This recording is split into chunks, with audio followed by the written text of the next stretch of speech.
Morning kabayan, palagi ko po nakikita sa TikTok ginagawa niyong kabutihan. Baka pwede rin kami makatikim pandesal mo. Di po kami makalabas masyado, dito din kami hitin. Yun, may nag-request na kababayan natin. Taga rito lang sa Hitin. Medyo malapit lang yan dito sa akin, kaya pagbibigyan natin si kabayan. Kaso kabayan, pagpasensyahan mo muna at naubusan ako ng pandesal. Sold out na naman kasi yung ginawa kong pandesal kanina.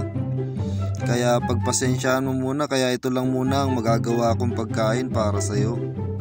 At dahil malapit ka lang naman, babawi na lang ako sa susunod kabayan. At pagkatapos ko ngang mai-prepare ang pagkain ni kabayan, ready for deliver na.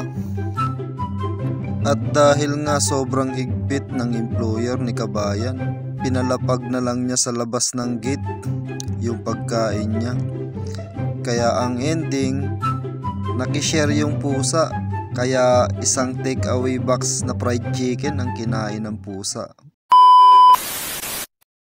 Maraming salamat sa iyo, Mamang Guard, kabayan, sa pagbibigay mo sa amin ng pagkain.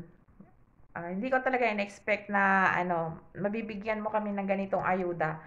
Kahit di man kita nakita ng personal, maraming salamat sa iyo. Sana sa susunod kahit pandesal na lang. Kahit madaling araw pumunta ka pa dito para ihatid lang tong pagkain. Maraming salamat sa iyo, mga kabayan. Totoo pala yung nasa TikTok na sinasabi ni Mamang Kabayan. Talagang napaka-super bait po niya. Pagpalain kasama ng Diyos, kabayan, sa ginagawa ng pagtulong sa ating mga ibang kabayan.